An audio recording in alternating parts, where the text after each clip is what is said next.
যাইতে হবে গো চলিয়া, কোরআন হাদিস পড়ে জীবন নাও গড়িয়া। যাইতে হবে গো চলিয়া, কোরআন হাদিস পড়ে জীবন নাও গড়িয়া। যাইতে হবে গো চলিয়া, কোরআন হাদিস পড়ে জীবন নাও গড়িয়া। সিজদায় পড়ে খোদার দারে রহ নাও লুটিয়া, ও তুমি সিজদায় পড়ে খোদার দারে রহ নাও লুটিয়া। যাইতে হবে গো চলিয়া, কোরআন হাদিস পড়ে জীবন নাও গড়িয়া। যাইতে হবে গো চলিয়া, কোরআন হাদিস পড়ে জীবন নাও গড়িয়া। আপনি দুনিয়াতে এত ধন দৌলত, এত সম্পত্তি করেছেন, আপনার সঙ্গে একটা কানাকড়িও যাবে না। কি যাবে বলেন তো? কি যাবে? শুধু কেবলমাত্র যাবে সাদা কাপড়।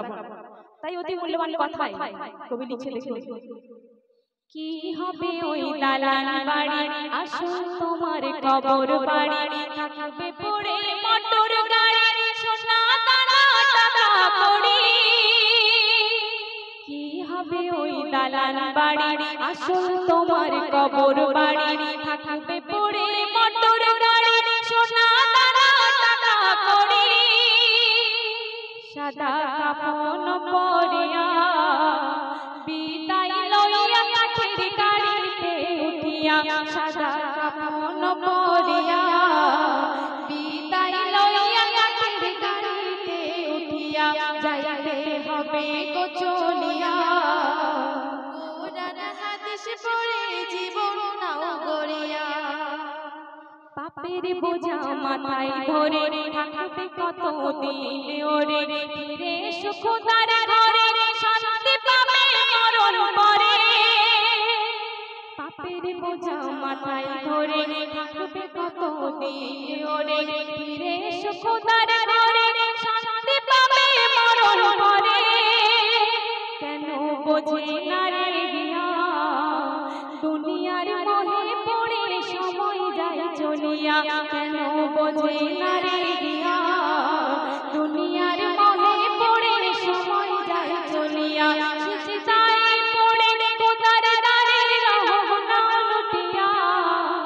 যাইতে হবে গো চলিয়া, কোরআন হাদিস পড়ে জীবন নাও গড়িয়া। সর্বশেষ ছন্দে কবি মনের আরজি তামান্না ফারিয়াদ কবি ছন্দের মধ্য দিয়ে তুলে ধরেছেন, মনোযোগ আকর্ষণ করবেন। এই জগতের রঙে মেতে অবহেলা নামাজেতে, কি জবাব দেবে সেদিন যাবে যেদিন কবরেতে। এই জগতের রঙে মেতে অবহেলা নামাজেতে, কি জবাব দেবে সেদিন যাবে যেদিন কবরেতে। সেলিম যাইও না ভুলিয়া, সেলিম যাইও না ভুলিয়া। সিজদায় ঝুঁকে পড়ো মালিকের লাগিয়া, শামিমা যাইও না ভুলিয়া। সিজদায় ঝুঁকে পড়ো মালিকের লাগিয়া। যাইতে হবে গো চলিয়া, কোরআন হাদিস পড়ে জীবন নাও গড়িয়া। সিজদায় পড়ে খোদার দারে রহ নাও লুটিয়া। সিজদায় পড়ে খোদার দারে রহ নাও লুটিয়া। যাইতে হবে গো চলিয়া,